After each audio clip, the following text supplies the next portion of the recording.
মেরাজ গিয়েছেন আরশে মোর প্রিয় নবী সুবহানাল্লাহ, স্বচক্ষে দেখেছেন খোদাকে মোর প্রিয় নবী সুবহানাল্লাহ। আলহামদুলিল্লাহি রাব্বিল আলামিন ওয়াসসালাতু ওয়াসসালামু আলা সাইয়্যিদিল মুরসালিন, আম্মা বা'দ, ফাআউযু বিল্লাহি মিনাশ শাইতানির রাজীম। বিসমিল্লাহির রহমানির রহিম। আসসালাতু ওয়াসসালামু আলাইকা ইয়া রাসূলুল্লাহ ওয়া আলা আলিকা ওয়া আসহাবিকা ইয়া হাবিবাল্লাহ। আসসালাতু ওয়াসসালামু আলাইকা ইয়া নবিয়্যাল্লাহ ওয়া আলা আলিকা ওয়া আসহাবিকা ইয়া নূরাল্লাহ।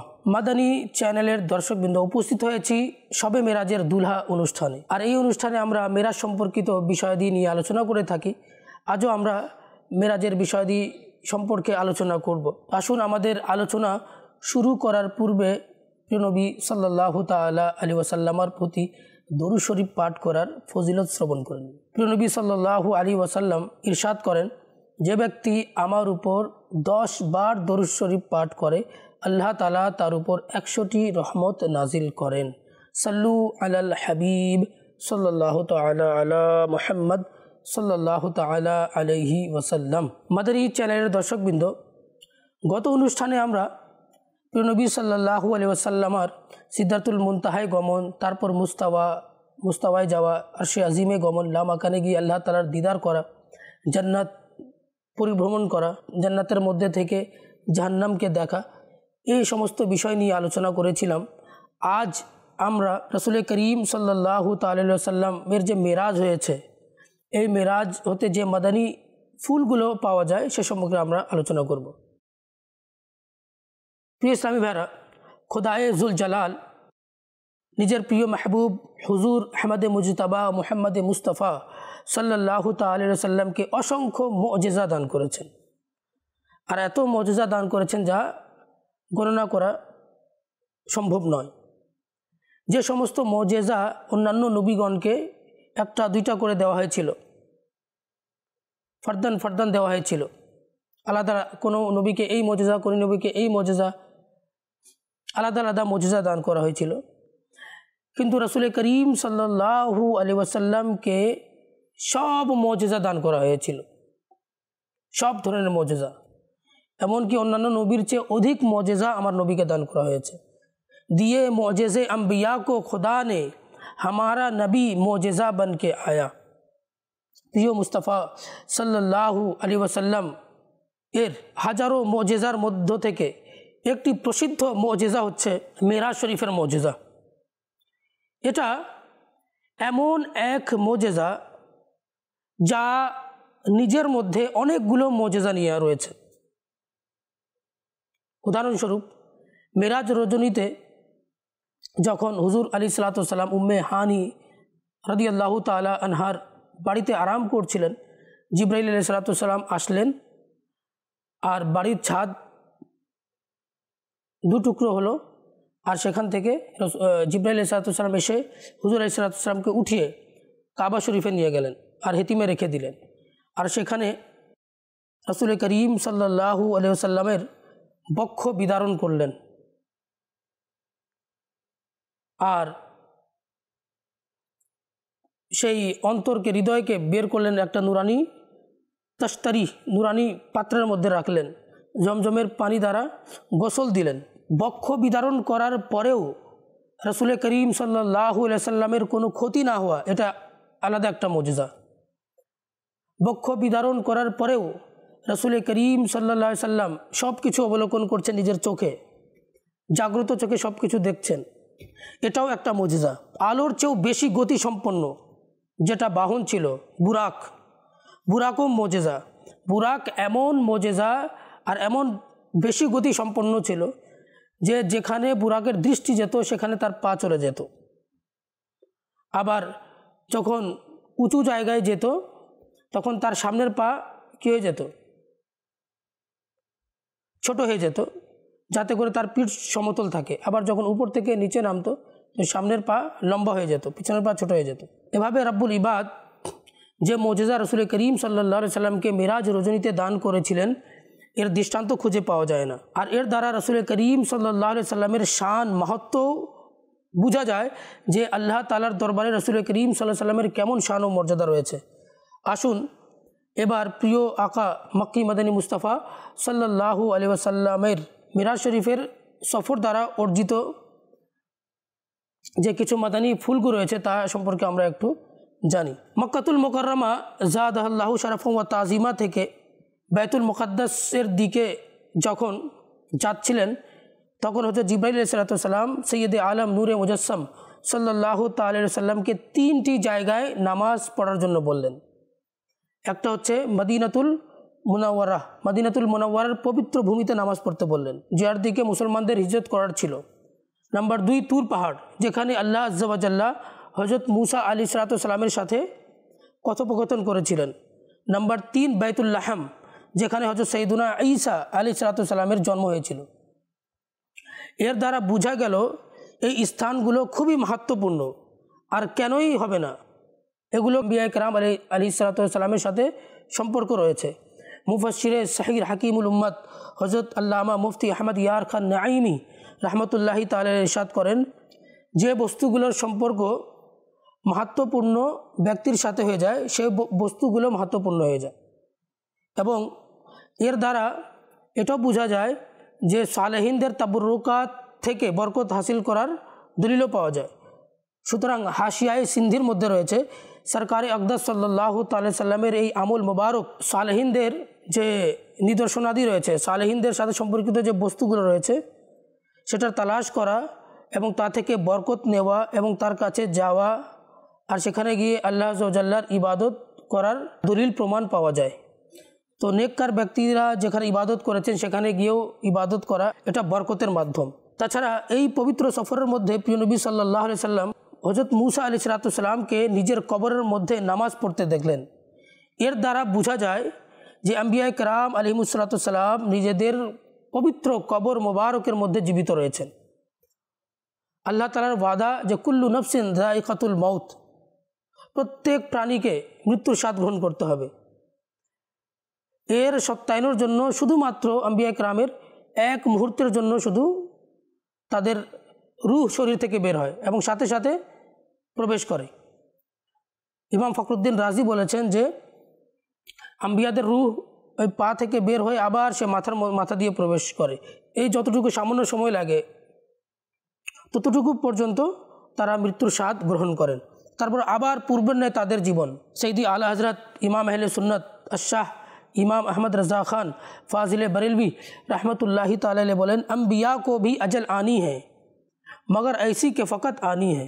अर्थात अम्बियागणों मृत्युबरण करें किन्तु आनी है अर्थात मुहूर्तेर जन्य, मगर ऐसी के फ़कत आनी है। अम्बिया को भी अजल आनी है अर्थात अम्बियागणों मृत्युबरण करबेन मगर ऐसी के फ़कत आनी किन्तु मुहूर्तेर जन्य। तारपर आबार तादेर जीवन पूर्वेर न्याय हये थाके। फिर इस आन के बाद उनकी हयात मिसले साबिक वही जिस्मानी है। आल्लाह हज़रत बोलছেন এরপরে মৃত্যুর স্বাদ গ্রহণ করার পরে তাদের আবার জীবনটা ওই পূর্বের শারীরিক জীবনের মতো, যেভাবে তাদের পূর্বে জীবন ছিল সেভাবে তাদের জীবন থাকে। এই মাটি আম্বিয়াদের শরীরকে ভক্ষণ করে না, আর তাদের হায়াত তাদের জীবন, আমরা বলি যে শহীদরাও জীবিত, নবীগণও জীবিত, কিন্তু তারপরও পার্থক্য আছে যে নবীদের জীবন শহীদগণের জীবনের চেয়ে আরফা এবং আলা। এর কারণ হচ্ছে যে শহীদগণ যদি মারা যায় তো তাদের স্ত্রী ইদ্দতের পরে অন্যদের সাথে বিয়ে করতে পারবে, কিন্তু আম্বিয়া কেরাম আলাইহিমুস সালাম এর পবিত্র স্ত্রীগণ আম্বিয়া কেরামগণের মৃত্যুর পরে তাদের স্ত্রীগণের বিবাহ ভঙ্গ হয় না। এই জন্য ওই আম্বিয়া কেরামগণের স্ত্রীগণ যারা রয়েছেন তারা অন্যদের সাথে বিবাহ বন্ধনে আবদ্ধ হতে পারেন না। তারপর যারা শহদা রয়েছেন তারা মৃত্যুর পরে জীবিত থাকলেও তাদের প্রপার্টি সেটা বন্টন হয়, আর আম্বিয়া কেরামগণ যখন ওয়াফাত লাভ করেন তারপরে তাদের প্রপার্টিগুলো কিন্তু বন্টন হয় না। এই পার্থক্য রয়েছে, কারণ তারা জীবিত। শহীদগণও জীবিত, আম্বিয়াগণও জীবিত, কিন্তু কিছুটা পার্থক্য আছে যে আম্বিয়া কেরামের জীবিত থাকাটা শহীদগণের জীবিত থাকার চেয়ে অনেক আলা এবং আরফা। এর দ্বারা এটাও বোঝা যায় যে আম্বিয়া আলিমুসসালাম আল্লাহ তাআলার অনুমতিক্রমে যেখানে ইচ্ছা সেখানে যেতে পারেন। আল্লাহ রাব্বুল ইজ্জাত তাদেরকে এমন ব্যাপক শক্তি এবং সামর্থ্য দান করেছেন যা যা অন্যরা অর্জন করতে পারে না। যখন অন্যান্য নবীগণের এমন শান যে বাইতুল মুকাদ্দাসে প্রিয় মুস্তাফা সাল্লাল্লাহু আলাইহি সাল্লামের ইক্তেদার মধ্যে নামাজ আদায় করলেন, এরপর মুহূর্তের মধ্যে তারা আসমানেও চলে গেলেন। আদম আলাইহিস সালাম এখনই কোথায়? বাইতুল মুকাদ্দাসে ইমামুল আম্বিয়ার পেছনে নামাজ আদায় করেছেন। আর এদিকে বুরাকে আরোহণ করে রাসূল করিম সাল্লাল্লাহু আলাইহি সাল্লাম কোথায় যাচ্ছেন? আসমানে। আর আসমানে যখন গেলেন তো প্রথম আকাশে আদম আলাইহিস সালামের সাক্ষাৎ হয়ে গেল। তার মানে বোঝা গেল যে আল্লাহ তাআলা নবীগণকে কত পাওয়ার দিয়েছেন, কত শক্তি দিয়েছেন। তারপর অন্যান্য নবীগণ মুসা আলাইহিস সালাম, ইব্রাহিম আলাইহিস সালাম, ইয়াহইয়া আলাইহিস সালাম, ইব্রাহিম আলাইহিস সালামের সাথে সাক্ষাৎ হয়। তারা তো পূর্বে চলে গেলেন আর রাসূল করিম সাল্লাল্লাহু আলাইহি ওয়াসাল্লাম বুরাকে এখন যাচ্ছেন। তাহলে বোঝা গেল যে এই সকল নবীগণের যদি এত শক্তি থাকে তাহলে আমাদের প্রিয় নবী সাল্লাল্লাহু আলাইহি ওয়াসাল্লামকে আল্লাহ তাআলা কত ক্ষমতা দান করেছেন। রাসূল করিম সাল্লাল্লাহু আলাইহি ওয়াসাল্লামের দরবারে বুরাককে আনা এবং সেটার মধ্যে আরোহণ করে বাইতুল মুকাদ্দাস যাওয়া, আসমানে যাওয়া কেবলমাত্র রাসূল করিম সাল্লাল্লাহু আলাইহি ওয়াসাল্লামের সম্মানের জন্য ছিল, তার সম্মানের জন্য ছিল। এর দ্বারা এটা কখনো এটা বলা যাবে না যে রাসূল করিম সাল্লাল্লাহু আলাইহি ওয়াসাল্লাম বুরাকের মুখাপেক্ষী ছিলেন। রাসূল করিম সাল্লাল্লাহু আলাইহি ওয়াসাল্লাম চাইলে নবুয়তের পাওয়ার দিয়েও যেতে পারেন। অনেক সময় দেখেন যে বিয়ের মধ্যে বরকে ঘোড়ার মধ্যে বসায় আনা হয় বা গাড়ির মধ্যে আনা হয়। তো তার মানে এমন নয় যে বর হাঁটতে পারে না, বরকে ঘোড়ার মধ্যে বসিয়ে আনা হয় এই জন্য, তার প্রোটোকলের জন্য, তাকে সম্মান দেওয়ার জন্য। রাসূল করিম সাল্লাল্লাহু আলাইহি ওয়াসাল্লামের নবুয়তের পাওয়ার তো বুরাকের চেয়েও বেশি। বুরাকের গতি যদিও বা বেশি ছিল, কিন্তু রাসূল করিম সাল্লাল্লাহু আলাইহি ওয়াসাল্লামের নবুয়তের পাওয়ার বেশি। গিয়েছেন বুরাকে, কিন্তু আসার সময় তো বুরাকের কথা তো লেখা নেই। রাসূল করিম সাল্লাল্লাহু আলাইহি ওয়াসাল্লাম যখন এসেছেন নবুয়তের পাওয়ারে এসেছেন। আল্লাহু আকবার। আলা হযরত रहमतुल्लाहि ताला अलैहि বলেছেন, লা ওয়া রাব্বিল अर्श जिसको जो मिला उनसे मिला, बटती है कौनैन में नेमत रसूलुल्लाह की, वो जहन्नम में गया जो उनसे मुस्तगनी हुआ है खलीलुल्लाह को हाजत रसूलुल्लाह की। সবার হুজুর আলাইহিস সালামের প্রয়োজন রয়েছে। হুজুর সাল্লাল্লাহু আলাইহি সাল্লাম রব তাআলা ছাড়া কারো তিনি মুহতাজ নন। বুখারী শরীফের হাদিসের মধ্যে রয়েছে, প্রিয় আকা মদিনে ওয়ালে মুস্তাফা সাল্লাল্লাহু আলাইহি ওয়াসাল্লাম ইরশাদ করেন, ইন্নামা আনা কাসিমু ওয়াল্লাহু ইউতি, নিশ্চয় আমি বন্টনকারী এবং আল্লাহ দানকারী। আল্লাহ আমাকে দান করেন, আমি মুস্তাফা বন্টন করি। মেরাজের ঘটনা দ্বারা এই বিষয়টা জানা যায় যে রহমতে আলম নূরে মুজাসসাম সাল্লাল্লাহু তাআলা আলাইহি ওয়াসাল্লাম এর আল্লাহ তাআলার দরবারে অনেক সম্মান রয়েছে এবং আল্লাহ তাআলা রাসূল করিম সাল্লাল্লাহু আলাইহি সাল্লামকে এমন মর্যাদা দিয়েছেন যে রাসূল করিম সাল্লাল্লাহু আলাইহি সাল্লাম চাইলে আল্লাহ তাআলার দরবারে বারবার উপস্থিত হতে পারেন। দেখুন, হযরত মুসা আলাইহিস সালাম আল্লাহর হাবিব সাল্লাল্লাহু আলাইহি সাল্লামকে নামাজ কমানোর ব্যাপারে বললেন। যখন আল্লাহর হাবিব 50 ওয়াক্তের নামাজ নিয়ে আসলেন, মুসা আলাইহিস সালামকে বললেন, তো মুসা আলাইহিস সালাম বললেন যে ইয়া রাসূলুল্লাহ, ইয়া হাবিবাল্লাহ, 50 ওয়াক্তের নামাজ আপনার উম্মত পড়তে পারবে না, আপনি কমিয়ে নিন, আপনি তাখফিফ করিয়ে নিন। দেখুন যে আল্লাহর হাবিব কি করলেন, আবার গেলেন 5 ওয়াক্ত কমিয়ে নিলেন, আবার আসলেন, আবার মুসা আলাইহিস সালাম বললেন আরও কমিয়ে নেওয়ার জন্য, আবার তিনি গেলেন 5 ওয়াক্ত, আবার এভাবে 5 ওয়াক্ত করতে করতে করতে এভাবে 9 বার আসা যাওয়া হলো।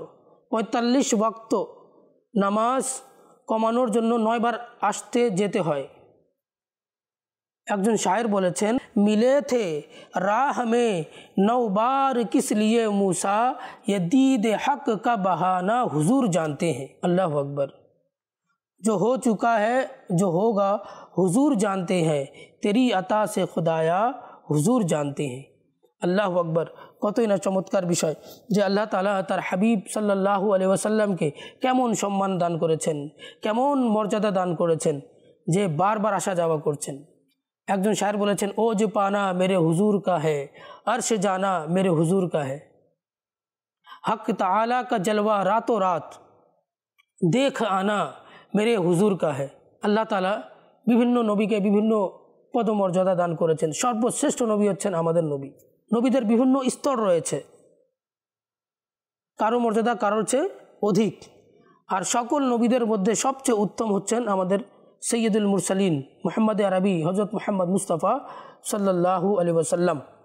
এবং হুজুর সাল্লাল্লাহু তাআলা আলাইহি ওয়াসাল্লামের পরে সবচেয়ে বেশি মর্যাদা হচ্ছে হজরত ইব্রাহিম খলিলুল্লাহ আলাইহিস সালাতু সালামের, এরপর হজরত মুসা আলাইহিস সালাতু সালাম, এরপর হজরত ঈসা আলাইহিস সালাতু সালাম, এরপর হজরত নূহ আলাইহিস সালাতু সালাম। আর এই ব্যক্তিবর্গকে উলুল আজম বলা হয়। আল্লাহু আকবার। যেভাবে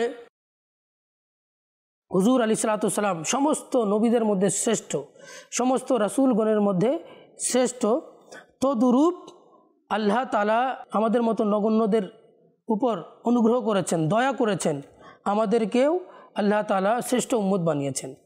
নবীজির উম্মতকেও আল্লাহ তাআলা শ্রেষ্ঠ উম্মত বানিয়েছেন। আল্লাহ সুবহানাহু ওয়া তাআলা কুরআনে কারীমের মধ্যে বলছেন, কুনতুম খায়রা উম্মাতিন উখরিজাত লিন-নাস তা'মুরুনা বিল মা'রুফি ওয়া তানহাউনা আনিল মুনকার। তোমরা উত্তম উম্মত, তোমরা নেকির তোমরা দাওয়াত দিয়ে থাকো এবং মানুষকে গুনাহ থেকে বাধা দিয়ে থাকো। আল্লাহ তাআলা যেভাবে আমাদেরকে শ্রেষ্ঠ উম্মত বানিয়েছেন, তদ্রূপ আমাদেরকে আল্লাহ তাআলা নিজের এবং তার হাবিব সাল্লাল্লাহু আলাইহি সাল্লামের হুকুম হাকামের উপর আমাদেরকে যেন আমল করার তৌফিক দান করুক। প্রিয় নবী সাল্লাল্লাহু তাআলা আলাইহি সাল্লামের সুন্নাতের উপর আমল করার তৌফিক দান করুক। আল্লাহ তাআলা যেন আমাদেরকে আশিক বানিয়ে দিক, আমাদের বংশধরকে যেন রাসূল করিম সাল্লাল্লাহু আলাইহি সাল্লামের প্রেমিক বানিয়ে দিক এবং রাসূল করিম সাল্লাল্লাহু আলাইহি সাল্লামের গুণকীর্তন করার তৌফিক দান করুক। আমিন বিজাহিন নবিল আমিন ওয়া সাল্লাল্লাহু তাআলা আলাইহি ওয়াসাল্লাম। আদিচারা দর্শকবৃন্দ, আজ এই পর্যন্ত। আগামী অনুষ্ঠানে আবারও একটা নতুন বিষয় নিয়ে আপনাদের সম্মুখে উপস্থিত হব। ততক্ষণ পর্যন্ত ভালো থাকুন, সুস্থ থাকুন, মাদিনী চ্যানেল দেখতে থাকুন। মেরাজে গিয়েছেন আরশে মোর প্রিয় নবী সুবহানাল্লাহ, স্বচক্ষে দেখেছেন খোদাকে মোর প্রিয় নবী সুবহানাল্লাহ।